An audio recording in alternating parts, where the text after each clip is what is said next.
libre ang naging pagpasyal natin sa buong Pilipinas. Kaya kung medyo nabitin pa kayo sa mga lugar na pinasyalan natin, relax lang at mag-enjoy. Dahil sa mga susunod na episode, libre pa rin ang ating pamamasyal, courtesy of negosyo at iba pa.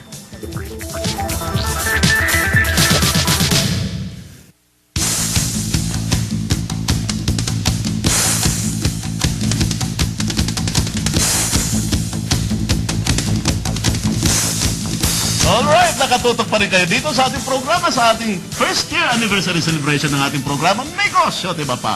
Nix, alam mo, marami tayong napuntahan ng mga lugar, di ba? Oo nga At din. na-interview, na-feature ng mga budding entrepreneurs. Oo, nagpunta tayo, naalala ko, dumayo tayo sa Tiendesitas. Yan. At nakilala natin ang isang budding entrepreneur na napakagaling sa pagbibake. Maganda pa. Maganda pa, bata. Siya ay isang baker, pastry chef, and ang TLRC resource speaker on lifestyle baking. Lifestyle baking. Walang iba kundi si Miss Christine Guerrero. Good morning, Christine. Nako, good morning. First anniversary. Thank you very much.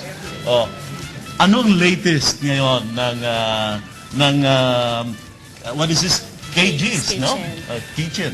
Well, ever since nung binisita niyo ako sa Tiendesitas, after nun, I'm proud to say na nagkaroon ako ng more outlets aside from my Green Hills and my Tiendesitas outlet. Ilan Talaga? na outlet? Right now, I'm maintaining 7 outlets already. Wow. Wow, from the last time we From talked, the ilang two months ago pa lang branches yun, ano? Yeah. How about your social life? Nagbago na. Well, again, remember when you interviewed me, it's really all about time management. Fixing your schedules and having time for everything.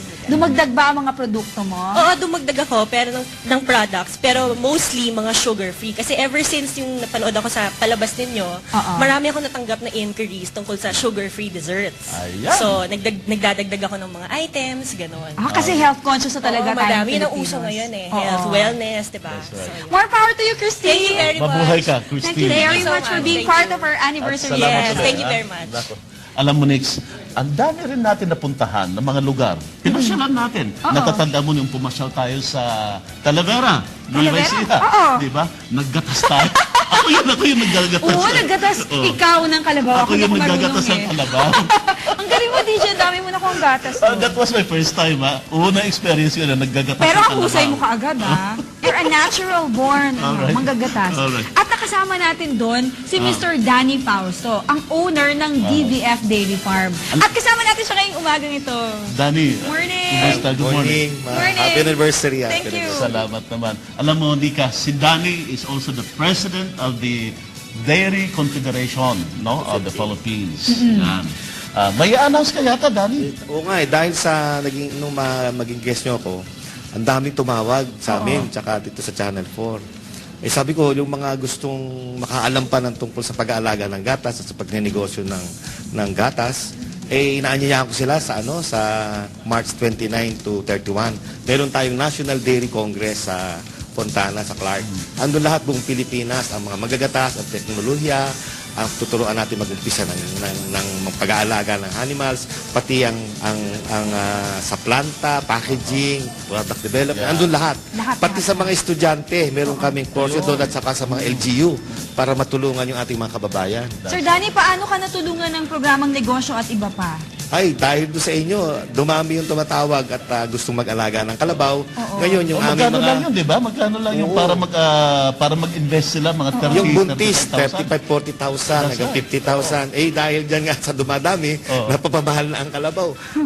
At yung mga magsasaka namin, nakapartner ng mga investor na tumawag, ngayon nag-aanakan na yung mga kalabaw at nag-uumpisa na kami mag-aanakan. Alright. Danny, salamat at nakarating ka sa ating. Salamat. Salamat. Happy anniversary. Hanggang sa susunod na paggagatas ng kalabaw ni DJ.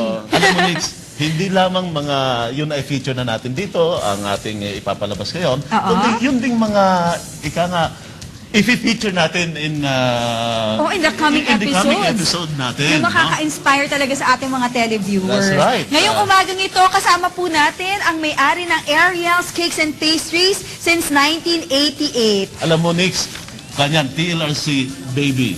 TLRC Doon baby nagsapos yan sa TLRC. Good morning! Good morning. Happy first anniversary po. Thank you, salamat. So, anong natutunan mo sa TLRC at paano mo ito ginamit sa iyong negosyo? Ang ano po talaga? Ang course mo is ang course commercial ko, grade baking? how to make cakes and pastries. Ah, Kasi po yung Silvanas, college pa po ako. Ginagawa na po namin. So sabi nung husband ko, yung year-round. So nag-enroll po ako sa TLRC. Bakit ba Ariel yung pangalan ng negosyo niyo? Yung anak ko po, only child lang po.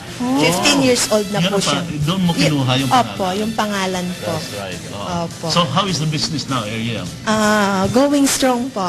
Okay naman po. Ngayon, mas ano pa siya, talagang mas mabili. Lalo na yung mga balikbayans po.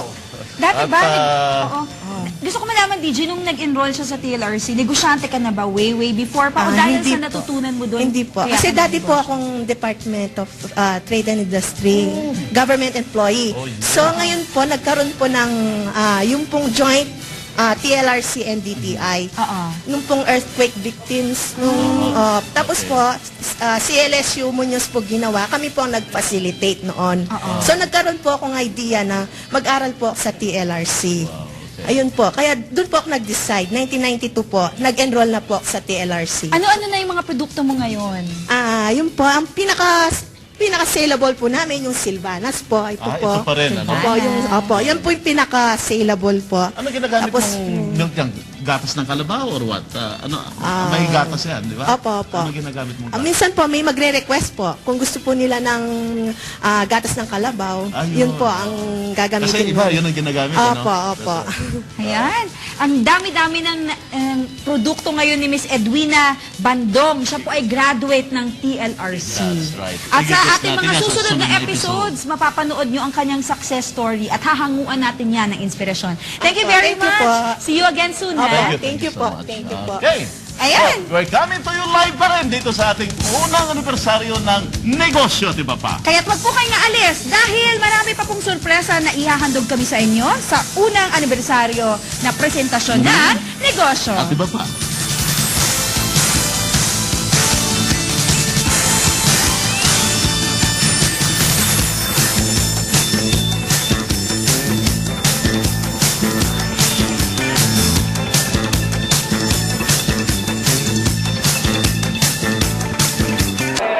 Rizal Bay bombings, 22 killed. Davao City bombing, 23 killed. Valentine's Day bombings, 7 killed. Zamboanga City bombing, 5 killed. Super Ferry bombing, 116 killed. Huwag payagang maulit ang mga ito. Terorismo, mag-ingat, maging listo, makiisa, magtulungan tayo.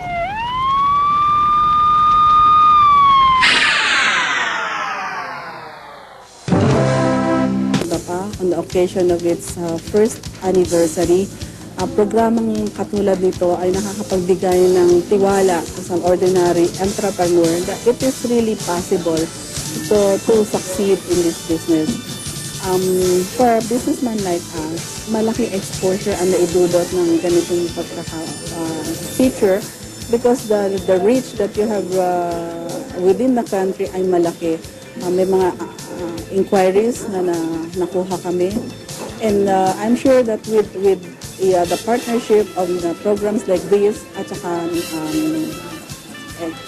business like us, we can help entrepreneurs and we can develop future businesses together. Sa mabuhay at congratulations to Negosyo at Ilapan.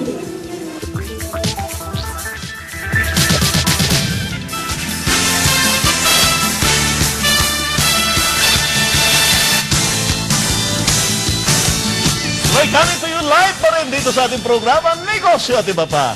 At alam mo, Nix, di ba, Ano, Nix? may dinayo tayo sa Cavite, remember? Yes! Yan. Pumunta tayo sa Don Roberto's kasama. Uminom tayo ng wine. Napakasarap na wine. Napakasarap na wine. Mr. Robert Castaneda o si Sir Obi. Obi. Alam Obi. ko, ang dami tumawag sa'yo after that. Welcome back. Yes, magandang umaga sa buong kapuluan and congratulations, first anniversary ninyo. Salamat, salamat. Alam ko, DJ, marami tumawag, even from America, because na-feature natin si Sir Hayaan Obi. natin siya magbalita. Alam mo talagang Ano ba? napakaganda nitong programa ng negosyo at iba pa. Kasi pagkatapos nyo ako ma-feature, sunod-sunod ang tawag galing iba-ibang bansa, lalo na sa Amerika. Alam mo bang nangyari? Dalawang bagay ang aking nadiskubre. Ano? Unang-una, pagkatapos ng ating feature noon, maraming tumawag sa akin, maraming nagpunta sa factory at nagkaroon ako ng mga walk-in clients. Wow. Sunod-sunod talaga. Nagkaroon ako ng sunod-sunod na mga maliliit na distributors. Pangalawa, ito ang nakakatuwa, no? From America, iba-ibang states ito, ha? Okay. Nagtatawagan sila. At to my surprise, nagkaroon tuloy kami ng panibagong studies kasi nagkaroon kami ng discoveries dahil dito sa negosyo at iba pa. Ang kanila kasing sinasabi, after drinking the Don Roberto's mango wine, ang nangyari ay nagkaroon daw sila ng, na-experience nila ang calming effect ng wine. Pangalawa, yung mga uminom ng 1 to 2 shots a day, nagkaroon sila ng, yung bang kanilang hypertension, ay na-stabilize. Stabilize? Oo, ang There are kanilang health blood benefits? pressure ay na-stabilize. So, in short, umayos. Pangalawa, itong katuwa-tuwa. Meron isang medyo may edad na tumawag. Ang sabi niya, ano bang meron ng mango wine at meron akong naramdamang kakaiba? Alam ninyo kasi ang mangga ay aphrodisiac. Kaya meron siyang kaunting naramdaman at ang sabi niya, ay talagang siya'y sumaya. Dapat pala mag-mango wine tayo Dahil sa lagi. Don Roberto's Mango Wine, masaya na si Lolo, masaya pa si Lola, masaya pa ang buong pamilya. At napakasaya namin at nakasama po namin kayo, Sir Obi. Salamat, Obi. At Maraming talagang- salamat din. Malaking talagang bagay ang nagawa ninyo sa Don Roberto's Mango Wine. More power More po. power at Thank mabuhay you. kayo. Mabuhay po kayo. At alam mo, Nix, hindi lang yung atin na feature naman, no? Ngayon, mag-feature din tayo ng, mga bagong negosyante. No? Balita ko, may promo yata ito. May promo ito. In na in at hot na hot ang Holy Kettle Corn. Kasama po natin sila ngayon sa ating unang anibersaryo. And kasama natin ang kanilang promo person, si Ivy Obra. Ivy, ano ba ang promo nyo ngayon? Sige. Ma'am, yung promo po namin kasi pag bumili po kayo ng 3 big bag, meron Alin, yung ito. Ito yung 3 Ayan. big Okay. bags. bag, Okay. i-present para po sa mga graduates ito i-present nyo na po yung valid ID niya na year 2007. Tapos meron po kayong less 10% discount. Ayun. So, if you are a graduate of 2007, mag-present kayo ng ID, valid ID. Meron kayong 10% discount pag bumili kayong 3 malalaking Holy Kettle Corn. Thank you for joining us Thank you here po. sa anniversary special Salamat, ha? ng negosyo at iba pa. Dapat sana lumago pa lalo ang negosyo nyo. Alam mo, Nix, yung testimonya ni Obi kanina na pakinggan natin, ano? Ay talaga naman nakakataba ng puso at imagine ha, napapanood tayo sa Amerika, sa Australia, Middle East, no? Kaya nga may, kung din tayo doon, ika nga may Happy tagahanga rin. viewer! At alam mo, DG, meron din tayong segment sa ating programa na itanong mo kay DG na pwede silang kumonsulta sa'yo, magtanong kung ano yung mga negosyong magandang pasukin. Kung kaya't ngayon po, meron tayong makakasama na isang avid viewer at letter sender. Sumulat ito sa Nagpadala atin. siya talaga sa TLRC Yes. ng isang liham, ano? At siya po ay Alam mo, next tong sumulat sa atin, na-stroke ito eh. Oo, may Kaya kapansanan may po kapansanan na siya, hindi na siya makalakad, nasa bahay na lang siya, nasa harap ng kanyang computer, no? So, pero makakasama natin mamaya yung kanyang anak, no? Ito na ngayon, andito na pala. nandiyan na siya. Andito na. Ayan po si Ginoong Carlo Calahate. Siya po Carlo, ang anak. ikaw ang panganay o pangilan ka? Panganay. Nako. Nako naman. Siya po ang anak ni Ginoong Severino Calahate, ang ating pong letter sender sa itanong mo kay DG. And live po natin siyang makakasama via phone patch dahil nasa bahay po ngayon si Ginoong Severino. Good morning! Hello? Hello. Ay, Mang Severino. Good morning po at happy Ay, anniversary. Hindi namin marinig at Hello. this point si Mr. Severino. So, Opo. kasama muna natin siguro si Carlo. Ayun, maririnig Hello. Alright. Hello. Kumusta po kayo, Mang Severino? Mabuti po. Nako. Salamat po sa pag-feature nyo sa akin at happy anniversary. Thank you po. Salamat po sa panonood niyo po linggo-linggo ng negosyo at iba pa. Opo. Ano ho ba itong nakasaad po sa inyong liham? Ay, gusto ko po sanang magkaroon ng hanap buhay. Ang problema ko po talagang zero na po ako eh. Oo. Na-stroke po ako, nawalan ako ng trabaho. 12 po yung umaasa sa akin. Alam nyo, Mang Severino, no? Kayo po nagbibigay inspirasyon din at buhay sa programang ito, Negosyo at Iba Pa. Kaya tuwan-tuwa po kami at sumulat kayo. Kaya sana yung may ipipresenta kami ngayong negosyo sa inyo. Yung talagang nire-request ninyo ay ibibigay po natin ngayon. Tawagin na natin, Nika. Nandito na si Eric Kalugdan ng low.com.ph. Meron Hi, po siyang Eric. ibibigay sa inyong negosyo. morning. Good morning, Eric. Salamat